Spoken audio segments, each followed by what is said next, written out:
নমস্কাৰ, ডালিমী কলিতা গীত চেনেললৈ পুনৰবাৰ স্বাগতম জনাইছোঁ। আজি এটা মই অন্য ৰেচিপি লৈ আহিছোঁ, যিটো ৰেচিপি মোৰ একেবাৰে প্ৰিয়, কিন্তু মই লকডাউনৰ কাৰণে খাবলৈ পোৱা নাছিলোঁ। আজি মই ঘৰতে বনাবলৈ চেষ্টা কৰিলোঁ। আহকচোন চাওঁ কেনেদৰে বনাওঁ। প্ৰথমতে মই পানীটো বনাই লওঁ।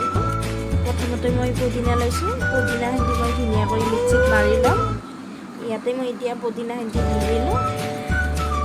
5-6টামান মই ইয়াত কেঁচা জলকীয়া দি দিম। কেঁচা জলকীয়া 5-6টা দি দিলোঁ।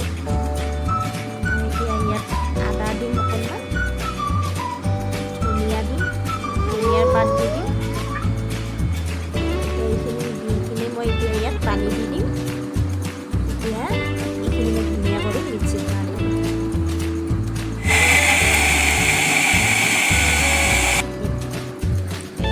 ধুনীয়া কৰি হৈ গৈছে।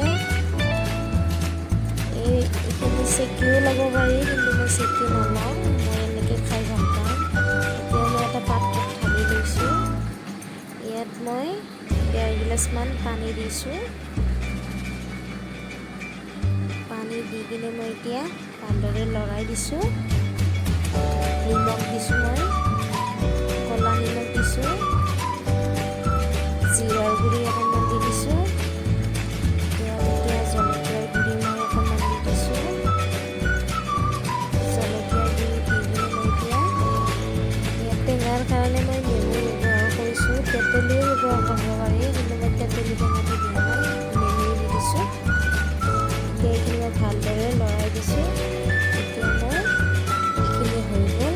এতিয়া মই সানিবলৈ বইল আলু 3টা মই লৈছোঁ। সৰু সৰু কৰি কাটি থোৱা পিঁয়াজ লৈছোঁ। সৰু সৰু কৰি কাটি থোৱা কেঁচা জলকীয়া লৈছোঁ। ধনিয়াৰ পাত অকণমান লৈছোঁ।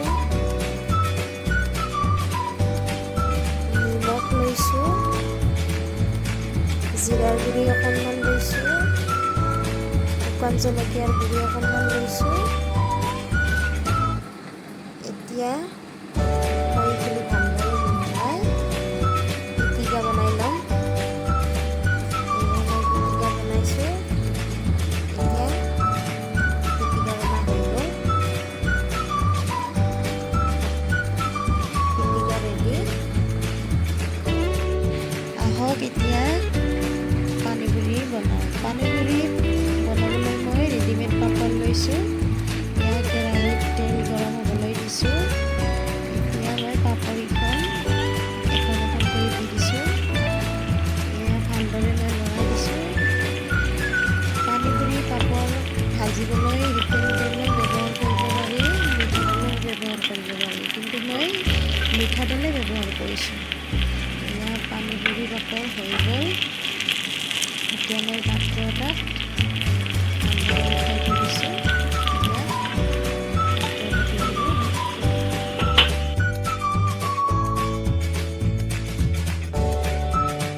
এতিয়া মই সকলোখিনি ৰেডি হৈ গ'ল।